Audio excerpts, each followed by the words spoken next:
How Labour Party factional power blocks reform.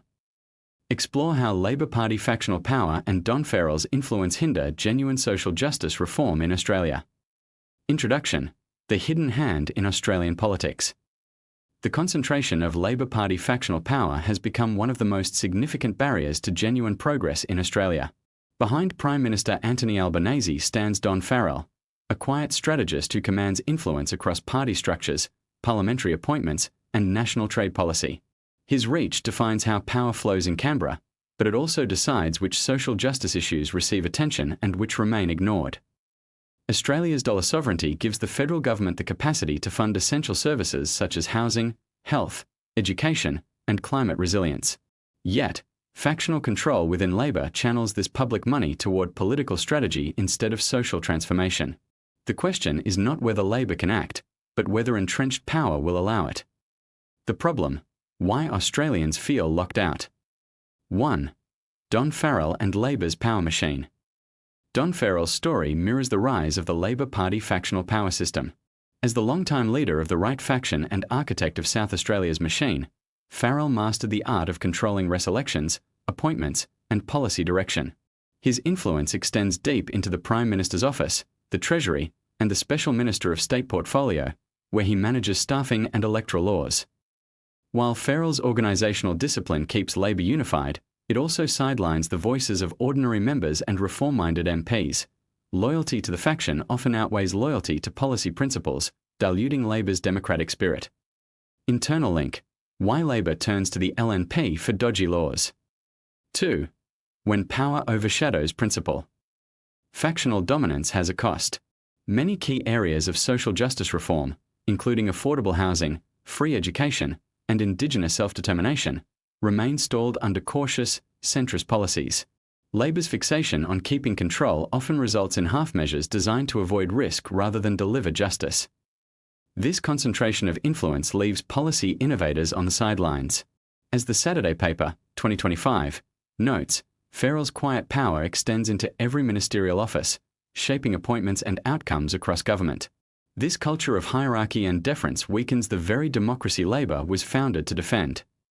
The impact: what Australians are experiencing. 3. Stagnation in social justice policies.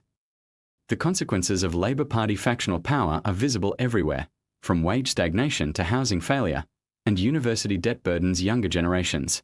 The Albanese government's reluctance to fully use its fiscal capacity underscores a growing gap between Australia's economic potential and the reality of daily struggle. Internal link: why it feels so hard to get ahead in Australia today. Reports from the Australia Institute and Grattan Institute reveal that Australia's parliamentary system now represents more people per MP than almost any OECD nation. This underrepresentation reinforces centralised decision-making, limiting debate on housing, climate, and welfare policy. 4. Who benefits from the status quo? Those who benefit from Labor Party factional power include corporate donors and political insiders, while citizens face policy inertia. This imbalance redirects public money away from transformative public purpose and into programs designed for political optics. As the Grattan Institute warns, policymaking in Australia increasingly prioritises political expedience over long-term equity. The Labor right's dominance ensures the party stays electable, but at the expense of ambition. The solution: restoring democracy in Labor. 5. Rebalancing Labor's factional power. To realign Labor with its founding mission, several key reforms are essential. Open reselections. Allow all members, not factional leaders, to choose candidates. Merit-based appointments. Replace factional patronage with independent, transparent staffing processes. Public influence registers.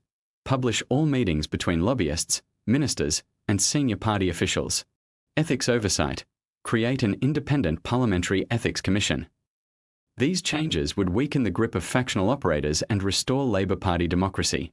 By recognising Australia's monetary sovereignty, the government could prioritise citizens' needs, using its fiscal capacity for universal housing, healthcare, and education instead of political deals. 6. Building a new path for social justice. A reformed Labor Party could once again lead on equity and fairness. Genuine social justice reform depends on shifting power from private influence to public purpose. The steps include: expanding Parliament to improve representation for communities, funding public infrastructure through sovereign currency issuance, supporting civic education that empowers citizens to demand accountability, encouraging collaboration between government, unions, and civil society, supporting civic education that empowers citizens to demand accountability. Civic education is the foundation of a functioning democracy. Yet in Australia, it is often underfunded, outdated, or treated as an afterthought. To weaken the grip of factional politics and strengthen the Labor Party's democracy, citizens must first understand how power works and how to hold it to account. 1. Reclaiming political literacy. Many Australians feel politics is distant or too complex. Civic education can bridge that gap by teaching how Parliament works, what dollar sovereignty means, and how public money is created and spent. Understanding these mechanisms transforms citizens from passive voters into active participants who question false budget-constraint narratives and demand social investment. 2. Empowering through knowledge. Schools, unions, and community organisations should embed programs that explain the influence of media, lobbying, and campaign finance. When citizens understand how policies are shaped, they can recognise when decisions prioritise corporate donors over the public good. 3. Creating citizen platforms for accountability. Expanding access to participatory forums, such as citizens' assemblies, community consultations, and online transparency dashboards, would enable Australians to track government spending and evaluate policies in real time. 4. Civic engagement in practice. True civic education teaches responsibility. It encourages people to write to their MPs, participate in public inquiries, and collaborate on local reforms. Understanding how Labor Party factional power operates helps citizens recognise why reforms stall.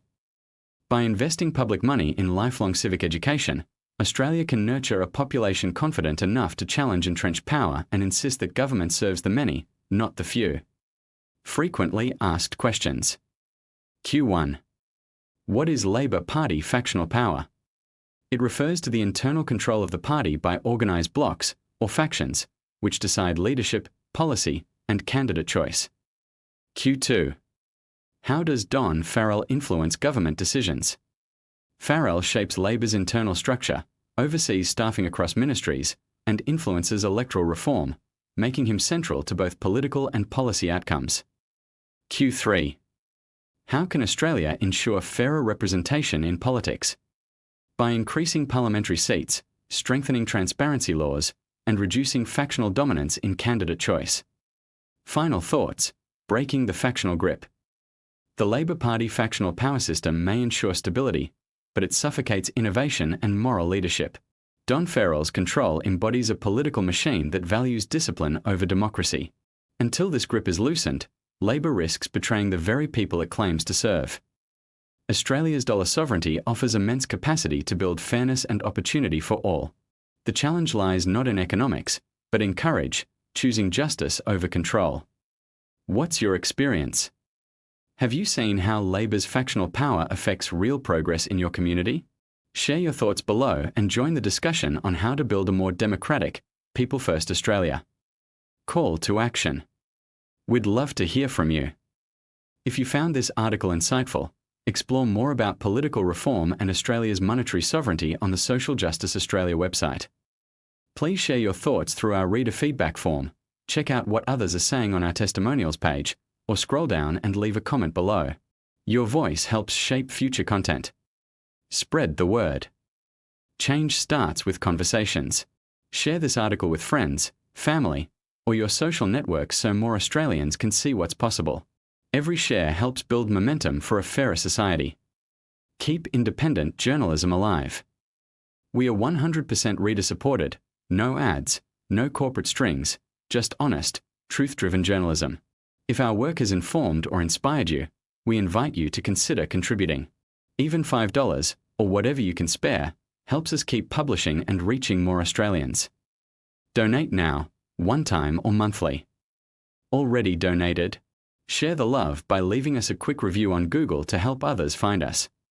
References: The Saturday Paper, Don Farrell and Labor's Power Machine, Australian Institute, Strengthening Australian Democracy, Grattan Institute, Improving Australia's Democracy, 2025.